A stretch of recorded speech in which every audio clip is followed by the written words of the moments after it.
That was Color Me Bad. I want to sex you up. So Georgia is among the states that will be easing restrictions.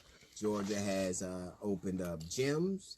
They have opened up massage parlors. They have opened up beauty and barber shops. They have opened up tattoo parlors.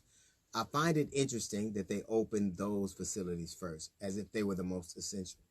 I believe that happened because certain types of people go to those facilities. Certain type of people go to those places.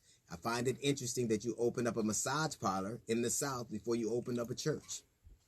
Now these open on Friday. You could have very easily opened everything up on Sunday and then had the other businesses open on Monday. What I believe they're doing is putting the least desirable people in a position to be the first impacted, to be the test cases, to be the control cases. Much like there was a mayor in Las Vegas, and she said, well, we want to, the mayor of Las Vegas, she said, well, we want to volunteer to be a control group. You know what that means? The control group gets the short end of the stick. The control group gets the placebo. The control group is the stuff that bad stuff happens to. In every war, you send out the least valuable assets, every single one.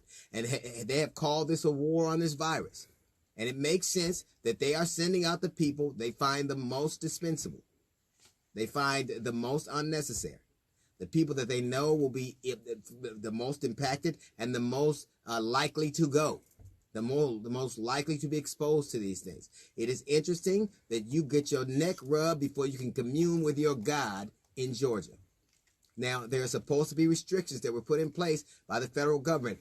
At least 14 days of a declining. None of that happened.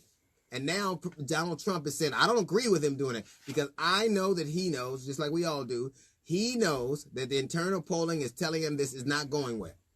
It's telling him that it ain't going to go good. It's telling him that things are wrong. I'll say this.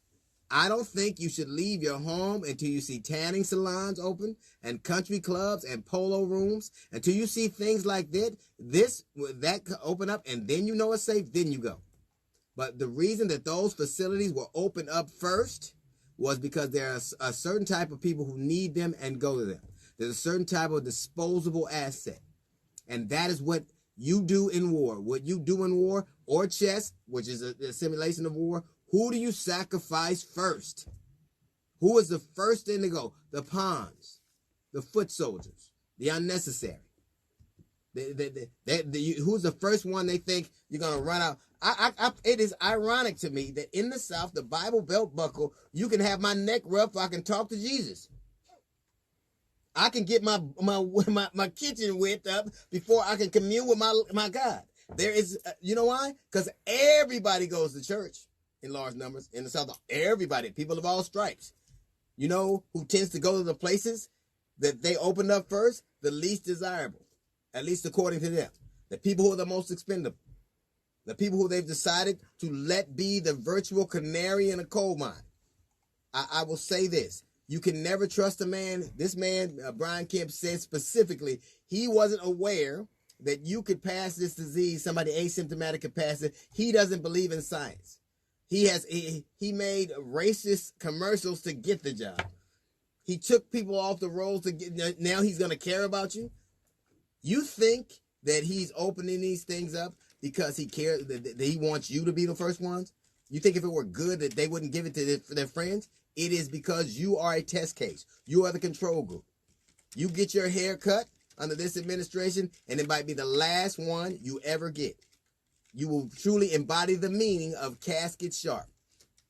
That's a little note from the GED section. We've got the Jazz Report coming up in 15 minutes. It's the D.L. Hughley Show.